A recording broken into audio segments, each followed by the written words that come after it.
எனக்கும் திருச்சிக்கும் நிறைய தொடர்புகள் உண்டு.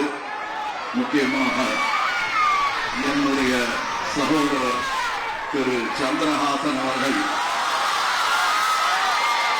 இதை தன் ஊராகவே ஏற்றுக்கொண்டு விட்டார். அவர் ராமநாதபுரம் போல படம் பிடிக்கும் போல சென்னைக்கு வரல, இதுதான் என் ஊர், இங்கதான் இருப்பேன் என்று கிட்டத்தட்ட 40 வருடங்களாக இங்கே இருந்தார். இந்த சரி, அதெல்லாம் ஏன் கதை, நம்ம கதை பேசுவோம். இப்ப இந்த தேர்தலின் மைய கேள்வி என்ன? வளர்ச்சி உங்களுக்கு தொடர வேண்டுமா? இல்ல இது எப்படி போனாலும் போட்டோம், கொஞ்சம் மாற்றம் இருந்துட்டா சந்தோஷமா இருக்கும்னு. இது என்ன காத்தா நினைச்ச போது அது கூட அடிக்காது.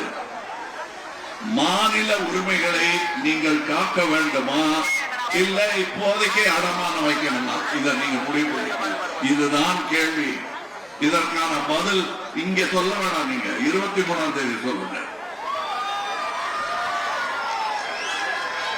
இதுல தலைவன் இருக்கின்றான், தலைவர் இருக்கின்றான். நான் பாட்டு பாடுறேன்னு யார் தலைவன் யோசிச்சு பாருங்க. 15 கட்சிகளை வெவ்வேறு கருத்துள்ளவர்கள், எதிர்த்து பேசியவர்கள், வெவ்வேறு சித்தாந்தம் உடையவர்கள், எதிர் சித்தாந்தம் உடையவர்கள், இவர்களை எல்லாம் ஒருங்கிணைக்கும் ஒரு தலைவன் அரிய தலைவனுக்கான பண்பை உடையவன் என்றே கொள்ள வேண்டும். அது இப்பொழுது நம் முதல்வராக இருக்கும் திரு மு.க. ஸ்டாலின் அவர்கள் தான்.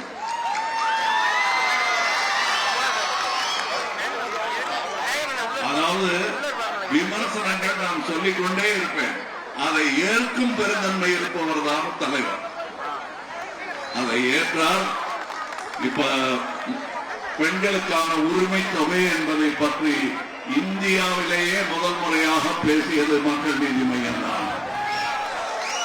ஏதோ அனுபவம் இல்லாத சின்ன கட்சி பேசுது அப்படின்னு ஒதுக்கி தள்ளாம மொத்தமா அதில் இருக்கும் நல்ல விஷயம் எதுவாக இருந்தாலும் அதை செயல்படுத்துவோம் என்று செயல்படுத்தி காட்டினாரே, அது ஒரு காரணம் போதும். நான் இங்கே இவருடன் நிற்பதற்கு ஒரு தலைவரின் அடையாளம் என்ன?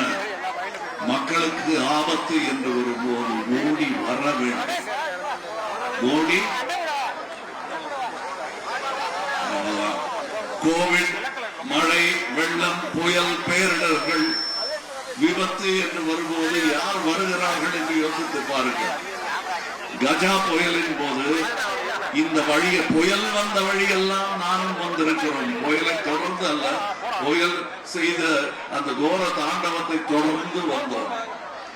அப்பொழுது நடந்து வந்தோம், சேற்றில் கால் மிதித்தோம், மக்களிடம் கையொலிக்கினோம், அவர்கள் கண்ணீர் எங்கள் தோளை நினைத்தது.